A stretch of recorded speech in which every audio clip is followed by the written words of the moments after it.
सभी को नमस्कार। आज इस वीडियो में दो प्रश्न हैं जिनका जवाब इस वीडियो में हम जानने की कोशिश करेंगे। और ये दो प्रश्न कौन से हैं और क्या इनका जवाब होने वाला है, ये सब चर्चा करें इस वीडियो में। उससे पहले आप यदि इस वीडियो को पहली बार देख रहे हैं और चैनल को आपने सब्सक्राइब अभी तक नहीं किया है तो सबसे पहला काम तो आप चैनल को सब्सक्राइब कर लें और फिर वीडियो को लाइक भी कर दें और दूसरों तक शेयर भी कर दें, क्योंकि जो जानकारी इस वीडियो में आप देखने जा रहे हैं वो इतनी महत्वपूर्ण है कि आप लाइक और शेयर किए बिना रह ही नहीं पाएंगे। तो क्या है दो प्रश्न।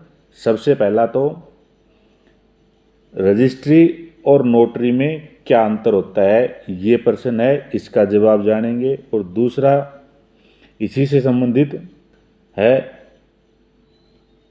क्या नोटरी वाली ज़मीन की रजिस्ट्री होगी या नहीं होगी। तो फिर से इन बातों को ऐसे समझते हैं कि कई बार कोई क्या करता है कि सरकार ने किसी विशेष एरिया में रजिस्ट्री करने से पाबंदी लगाई हुई है, या फिर कोई पैसे का इशू होता है, या कई बार कोई और बात होती है तो वो रजिस्ट्री ना करवा के नोटरी से लिखा पढ़ी करवा लेते हैं और उसको कहते हैं कि नोटरी से कोई ज़मीन की रजिस्ट्री करवाई हुई। तो जानते हैं इन्हीं दोनों प्रश्नों का जवाब। सबसे पहले तो ये जान लेते हैं कि रजिस्ट्री क्या होती है और इसके फ़ायदे क्या होते हैं। सबसे पहले तो कोई भी रजिस्टर्ड डॉक्यूमेंट होता है उसकी सरकार के कार्यालय में, सब रजिस्ट्रार के कार्यालय में फ़ीस जमा करवानी होती है। और ऐसी फ़ीस प्रॉपर्टी की जो परचेज वैल्यू होती है उसके हिसाब से अलग अलग होती है, वो जमा करवानी होती है। और दूसरा, इसमें जो रजिस्टर्ड डॉक्यूमेंट होता है उसकी जो कीमत होती है उसी के अनुसार स्टाम्प ड्यूटी भी सरकार को अलग से देनी होती है। तीसरा इसका क्या होता है कि जो रजिस्टर्ड डॉक्यूमेंट होता है उसका रिकॉर्ड सरकार के पास सुरक्षित होता है, जिसे कोई भी व्यक्ति कभी भी ज़रूरत पड़ने पर आसानी से देख सकता है और प्राप्त कर सकता है। चौथा, इसमें जो असल रजिस्ट्री यदि किसी कारण से खो जाए या फट जाए या जल जाए या वैसे कहीं पानी से ख़राब हो जाए, किसी दीमक लग जाए, ख़राब हो जाए, तो भी आप रजिस्ट्रार कार्यालय में एक फ़ीस जमा करवाकर उस रजिस्ट्री की सर्टिफाइड कॉपी आप कभी भी ले सकते हैं। और अगला इसमें क्या है कि कोई भी रजिस्टर्ड डॉक्यूमेंट होता है वो कानूनी रूप से वैध माना जाता है, और वैध होता भी है, क्योंकि जो रजिस्ट्रेशन एक्ट है उसकी जो धारा 17 है उसमें ये प्रावधान किया गया है कि कोई भी ऐसी प्रॉपर्टी जिसकी कीमत 100 रुपये से ज़्यादा है तो उसका रजिस्ट्रेशन कराया जाना अनिवार्य है। उसको ज़बानी लिखा पढ़ी से प्रॉपर्टी का ट्रांसफ़र नहीं किया जा सकता। तो ये तो रजिस्ट्री के फ़ायदे हो गए। अब दूसरी तरफ जान लेते हैं कि नोटरी से जो डॉक्यूमेंट रजिस्टर करवाया जाता है वो क्या होता है। तो सबसे पहला तो ये जान ले कि नोटरी होता है वो किसी भी प्रॉपर्टी का रजिस्ट्रेशन नहीं कर सकता।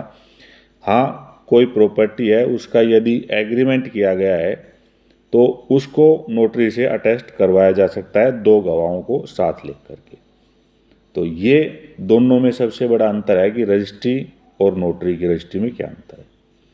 तो जब भी कोई आप सोचे किसी प्रॉपर्टी को ख़रीदना चाहें या आपने ख़रीद ली है तो आप इन बातों को ज़रूर ध्यान में रखें। अपनी प्रॉपर्टी का रजिस्ट्रेशन सब रजिस्ट्रार कार्यालय में अपने यहाँ पर रजिस्टर्ड करवाएं।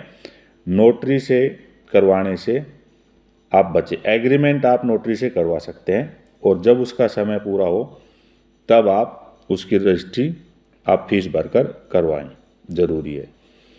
अब प्रश्न एक और बनता है कि यदि ऐसा कोई लिखा पढ़ी नोटरी के माध्यम से कर ली गई है तो क्या उसकी रजिस्ट्री अब हो सकती है या नहीं हो सकती है। तो कोई भी प्रॉपर्टी, जैसा हमने पहले उल्लेख किया है कि जो रजिस्ट्रेशन एक्ट की धारा 17 है उसमें 100 रुपये से ज़्यादा की लेन देन हुआ है तो उसका रजिस्ट्रेशन करवाना अनिवार्य है। दोनों ही पार्टी, जो बेचा है, जिसने जो प्रॉपर्टी का मालिक है और जिसने खरीदा है, दोनों अपनी प्रॉपर्टी को सब रजिस्ट्रार कार्यालय में जाकर रजिस्टर करवा सकते हैं कभी भी सरकारी फीस देने के बाद। तो इसमें कोई दिक्कत नहीं है और कोई बंदिश भी नहीं है। तो ये जानकारी थी जो रजिस्ट्री और नोटरी में क्या अंतर है और क्या नोटरी वाली ज़मीन की रजिस्ट्री होगी या नहीं होगी।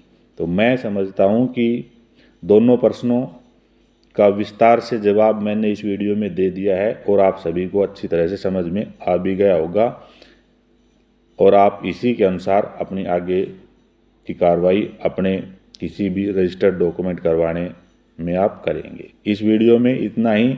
और कोई नई बात आपको पूछनी हो, कोई नया प्रश्न हो तो बेशक आप कमेंट्स कर सकते हैं, ज़रूर उसका जवाब दिया जाएगा वीडियो के माध्यम से या फिर कमेंट्स के रिप्लाई के माध्यम से। फिर मिलते हैं ऐसी ही किसी और नई जानकारी के साथ। धन्यवाद आप सभी का।